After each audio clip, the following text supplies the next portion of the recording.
উচ্চ মাধ্যমিক পরীক্ষায় রাজ্যে সম্ভাব্য 10 দুর্গাপুর ফরিদপুর ব্লকের পানশিউলি উচ্চ বিদ্যালয়ের ছাত্রী শিপর্ণা মণ্ডল। উচ্চ বিদ্যালয়ের ছাত্রী শিপর্ণা মণ্ডল পানশিউলি গ্রামের বাসিন্দা। ছোটবেলা থেকে সে মেধাবী বলে জানায় তার বাবা। শিপর্ণা মণ্ডল মাধ্যমিক পরীক্ষাতে মাত্র 1 নম্বরের জন্য রাজ্যে প্রথম 10 আসতে পারেনি। সেই দুঃখটা ছিল। এবার উচ্চ মাধ্যমিক পরীক্ষা রাজ্যে প্রথম 10 আসে সাফল্যে খুশি হয় এবং তার পরিবার। লাউদুয়াতে কাজে হয়তো 6 বা 7 5 এরকম র্যাঙ্ক হবে। যাক নাম্বার হয়তো পুরো ভুল হয়েছে। মেয়ে কতক্ষণ পড়াশোনা করতো?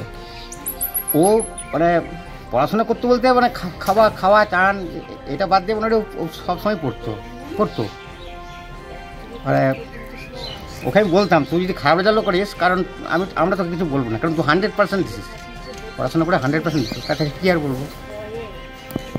তাই খুশি। আর আরেকটা জিনিস, এত বাধা মানে বার্ডেনের মধ্যে তো এত ভালো লাগছে, তবে মনে হচ্ছে একটু হলে ভালো হতো। একটু নাম্বার এক্সপেক্ট করেছিলাম। কত নম্বরে আশা করেছিলে?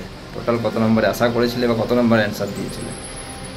অ্যান্সার তো সবই ফুল মার্কসে দিয়েছিলাম, তবে আশা করেছিলাম 90 মানে 490 উপরে পেতাম মনে হচ্ছে।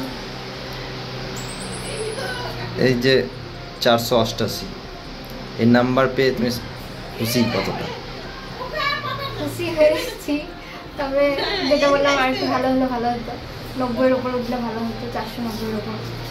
এর পরবর্তী ক্ষেত্রে তুমি কি হতে চাইছো বা কি আশা আছে? আমি ডাক্তার হতে চাইছি আপাতত। পড়াশোনায় কতক্ষণ টাইম দিতে? পড়াশোনায় মিনিমাম 12 ঘন্টা দিতাম, 12 ঘন্টা 14 ঘন্টা এরকম।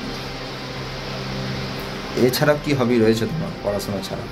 পড়াশোনা ছাড়া হবি বলতে ছবি আঁকতে ভালো লাগে আর মুভি দেখতে ভালো লাগে। এই যে 2 বছর কোনো ছবি আঁকা বা মুভি দেখা কোনো কিছু করেছো, না শুধু পড়াশোনার উপরই ছিলে? ক্লাস 11-এ একটু 2-একটা হয়তো মুভি দেখেছি আর ছবিও 2-একটা এঁকেছি, কিন্তু ক্লাস 12-এ উঠে কিছুই করিনি, শুধু পড়াশোনা।